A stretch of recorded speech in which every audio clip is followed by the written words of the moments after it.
Hi ನಮಸ್ಕಾರ ಎಲ್ರಿಗೂ. Welcome back to my kitchen. Daily ಬ್ರೇಕ್ಫಾಸ್ಟ್ಗೆ ಏನು ಮಾಡೋದು ಅಂತ ಗೊತ್ತಾಗ್ತಿಲ್ವಾ? ಡೋಂಟ್ ವರಿ, ಟೆನ್ಷನ್ ಎಲ್ಲ ನನಗೆ ಕೊಡಿ. ನೀವು ಸಿಂಪಲ್ಲಾಗಿ ನನ್ನ ಚಾನಲ್ನ ಸಬ್ಸ್ಕ್ರೈಬ್ ಆಗಿ ಡೈಲಿ ಹೊಸ ಹೊಸ ಬ್ರೇಕ್ಫಾಸ್ಟ್ ವೀಡಿಯೋಸ್ನ ಎಂಜಾಯ್ ಮಾಡಿ. ಇವತ್ತು ನಮ್ಮ ಕಿಚನಲ್ಲಿ ಮಾಡ್ತಾ ಇದ್ದೀವಿ ಮೆಂತ್ಯ ಕಾರ್ನ್ ರೈಸ್. ಎಲ್ಲ ಐಟಮ್ಸ್ ಇದ್ದರೆ ಬ್ರೇಕ್ಫಾಸ್ಟ್ 15 ಮಿನಿಟ್ಸಲ್ಲಿ ರೆಡಿ ಆಗಿಬಿಡುತ್ತೆ. ಟೈಮ್ ವೇಸ್ಟ್ ಮಾಡದೆ ಇವತ್ತಿನ ರೆಸಿಪಿನ ಸ್ಟಾರ್ಟ್ ಮಾಡ್ಕೊಳ್ಳೋಣ.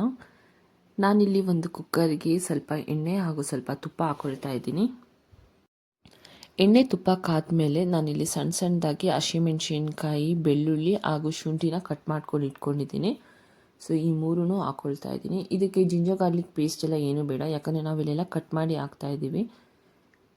ಇದು ತುಂಬ ಈಸಿಯಾಗಿ ಆಗುವಂಥ ಒಂದು ರೆಸಿಪಿ. ಇದಕ್ಕೆ ನಿಮಗೆ ಜಾಸ್ತಿ ಸ್ಪೈಸಸ್ ಎಲ್ಲ ಏನೂ ಬೇಡ. ನಾನಿಲ್ಲಿ ಒಂದು ಈರುಳ್ಳಿನ ಸಣ್ಣ ಸಣ್ಣದಾಗಿ ಕಟ್ ಮಾಡ್ಕೊಂಡು ಇಟ್ಕೊಂಡಿದ್ದೀನಿ. ಈರುಳ್ಳಿ ಸ್ವಲ್ಪ ಗೋಲ್ಡನ್ ಬ್ರೌನ್ ಆಗಿದ ತಕ್ಷಣ ನಿಮಗೆ ಇಷ್ಟ ಆಗುವಂಥದ್ದು ತರಕಾರಿನೆಲ್ಲ ಕಟ್ ಮಾಡಿ ಹಾಕಿ. ನಾನಿಲ್ಲಿ ಬರೀ ಬೀನ್ಸ್ನ ಹಾಕ್ಕೊಳ್ತಾ ಇದ್ದೀನಿ. ನಿಮಗೆ ಬೇರೆ ಏನಾದರೂ ತರಕಾರಿ ಇಷ್ಟ ಇದ್ದರೆ ಆ ತರಕಾರಿನ ಕೂಡ ನೀವು ಆ್ಯಡ್ ಮಾಡ್ಕೊಬೋದು. ಸೊ ನಾನು ಮೊದಲೇ ಹೇಳ್ದಂಗೆ ನಾನು ಮೆಂತ್ಯ ಬಾತ್ ಮಾಡ್ತಾಯಿದ್ದೀನಿ, ಮೆಂತ್ಯ ಕಾರ್ನ್ ಬಾತ್. ಹಾಗಾಗಿ ನಾನು ಮೆಂತ್ಯ ಒಂದು ಕಟ್ನ ಹಾಕ್ಕೊಳ್ತಾ ಇದ್ದೀನಿ. ನಾನಿಲ್ಲಿ ಒಂದು ಫುಲ್ ಸ್ವೀಟ್ ಕಾರ್ನ್ ತೊಗೊಂಡಿದ್ದೀನಿ. ಇದೇನು ಬೇಯಿಸಿಲ್ಲ, ಜಸ್ಟ್ ಹಾಗೆ ನಾನು ಕ್ಲೀನಾಗಿ ತೊಳೆದ್ಬಿಟ್ಟು ಕಟ್ ಮಾಡಿಕೊಂಡು ಹಾಕ್ಕೊಳ್ತಾ ಇದ್ದೀನಿ. ಇದ್ರ ಜೊತೆ ಸ್ವಲ್ಪ ಬಟಾಣಿನ ಆ್ಯಡ್ ಮಾಡ್ಕೊಳ್ತಾ ಇದ್ದೀನಿ. ಇದು ಹಸಿ ಬಟಾಣಿ. ಈಗ ನಾನು ಇಲ್ಲಿ 2 ಟೊಮೆಟೊಸ್ ಕಟ್ ಮಾಡ್ಕೊಂಡು ಇಟ್ಕೊಂಡಿದ್ದೆ, ಟೊಮೆಟೊಸ್ ಕೂಡ ಆ್ಯಡ್ ಮಾಡ್ಕೊಳ್ತಾ ಇದ್ದೀನಿ. ಇದೊಂದು 2ರಿಂದ 3 ನಿಮಿಷ ಚೆನ್ನಾಗಿ ಬಿಸಿಯಾಗಕ್ಕೆ ಬಿಡಿ. ಸೊ ಟೊಮೆಟೊಸ್ ಎಲ್ಲ ಸ್ವಲ್ಪ ನೀರು ಬಿಡೋಕ್ಕೆ ಸ್ಟಾರ್ಟ್ ಆಗುತ್ತಲ್ಲ, ಈಗ ನಾವು ಎಲ್ಲ ಸ್ಪೈಸಸ್ನ ಆ್ಯಡ್ ಮಾಡ್ಕೊಳ್ಳೋಣ. ಜಾಸ್ತಿ ಏನು ಸ್ಪೈಸಸ್ ಇಲ್ಲ.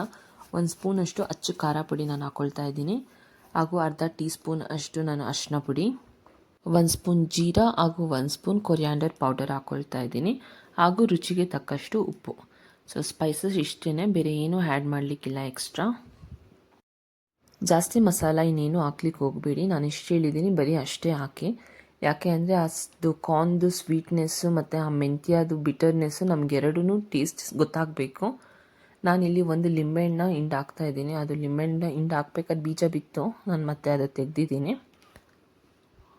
ನಾನಿಲ್ಲಿ 1 ಕಪ್ಪಷ್ಟು ಬಾಸ್ಮತಿ ರೈಸ್ ತೊಗೊಂಡಿದ್ದೀನಿ. 10 ನಿಮಿಷ ಮುಂಚೆನೇ ಇದನ್ನು ನಾನು ನೆನೆಸಿಟ್ಟಿದ್ದೆ. ಸೊ ರೈಸ್ನ ಸ್ವಲ್ಪ ಹಾಕ್ಕೊಂಡು ಒಂದು 2 ನಿಮಿಷ ಎಣ್ಣೆಯಲ್ಲಿ, ಅಂದರೆ ಇದೆಲ್ಲ ಮಸಾಲ ಸ್ಪೈಸಸಲ್ಲೆಲ್ಲ ಸ್ವಲ್ಪ ಚೆನ್ನಾಗಿ ಮಿಕ್ಸ್ ಮಾಡ್ಕೊಳ್ಬೇಕು. ನಾನಿಲ್ಲಿ 2 ಗ್ಲಾಸಷ್ಟು ನೀರು ಹಾಕ್ಕೊಳ್ತಾ ಇದ್ದೀನಿ. 1 ಗ್ಲಾಸ್ ರೈಸ್ಗೆ 2 ಗ್ಲಾಸ್ ನೀರು, 1:2 ಲೆಕ್ಕದಲ್ಲಿ ನೀರು ಹಾಕ್ಕೊಳ್ತಾ ಇದ್ದೀನಿ. ಒಂದು 2 ನಿಮಿಷ ಚೆನ್ನಾಗಿ ನೀರು ಜೊತೆ ಅದು ಎಲ್ಲ ಅಬ್ಸರ್ವ್ ಆದಮೇಲೆ ಉಪ್ಪು ಕರೆಕ್ಟ್ ಇದೆಯಾ ಅಂತ ಚೆಕ್ ಮಾಡ್ಕೊಳ್ಳಿ. ಇನ್ ಕೇಸ್ ಉಪ್ಪೇನಾದರೂ ಸರಿ ಇಲ್ಲ ಅಂದರೆ ಉಪ್ಪು ಸ್ವಲ್ಪ ಹಾಕ್ಕೊಳ್ಳಿ. ನೀರು ಕುದಿ ಬಂದಮೇಲೆ ನಾನಿಲ್ಲಿ ಕುಕ್ಕರ್ ಲಿಡ್ನ ಮುಚ್ಕೊಳ್ತಾ ಇದ್ದೀನಿ. ಸೊ ಆವಾಗ ನಮಗೆ ಒಂದೇ ವಿಷಿಲಲ್ಲಿ ರೈಸ್ ಬೇಗ ಬೆಂದ್ಬಿಡುತ್ತೆ.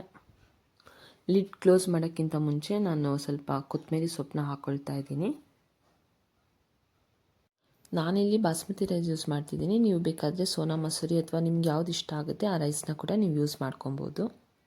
ನಾವಿಲ್ಲಿ ಬಾಸ್ಮತಿ ರೈಸ್ ತೊಗೊಂಡಿರೋದ್ರಿಂದ ನಮಗೆ ಒಂದೇ ವಿಷಲ್ ಸಾಕು. ನೀವು ಈ ಥರ ಹೆಲ್ತಿ ಬ್ರೇಕ್ಫಾಸ್ಟ್ ಮಕ್ಳಿಗೆ ಮಾಡಿಕೊಡ್ಬೋದು. ಅಂದರೆ ಅವರು ತರಕಾರಿ ತಿನ್ನೋಕ್ಕೆಲ್ಲ ಸ್ವಲ್ಪ ಹಿಂದೇಟು ಹಾಕಿದ್ರೆ ಈ ಥರ ಎಲ್ಲ ನೀವು ತರಕಾರಿನೆಲ್ಲ ಸ್ವಲ್ಪ ಹಾಕಿ ಕೊಟ್ಟರೆ ಆವಾಗ ತರಕಾರಿನ ತಿಂದಂಗೆ ಆಗುತ್ತೆ, ನ್ಯೂಟ್ರಿಷನ್ಸು ಅವ್ರಿಗೆ ಸಿಗುತ್ತೆ, ಹಾಗೂ ನೋಡಲಿಕ್ಕೂ ತುಂಬ ಕಲರ್ಫುಲ್ ಆಗೂ ಇರುತ್ತೆ. ಓಕೆ, ಈಗ ಇಲ್ಲಿ ನಮ್ಮದು ಕುಕ್ಕರ್ ವಿಷಿಲ್ ಬರ್ತಾ ಇದೆ. ಸಾಕು, ನಮಗೆ ಒಂದೇ ವಿಷಿಲ್ ಬಂದರೆ. ಈಗ ನಾವು ಒಂದು ವಿಷಿಲ್ ಬಂದಿದ ತಕ್ಷಣ ನಾನು ಗ್ಯಾಸ್ ಫ್ಲೇಮ್ ಆಫ್ ಮಾಡಿಕೊಂಡು ಒಂದು 2 ನಿಮಿಷ ನಂತರ ಕುಕ್ಕರ್ದು ಅದು ಫುಲ್ ವಿಷಿಲ್ ತೆಗೆದಿದ ನಂತರ ನಾನು ಕುಕ್ಕರ್ನ ಓಪನ್ ಮಾಡ್ಕೊತೀನಿ.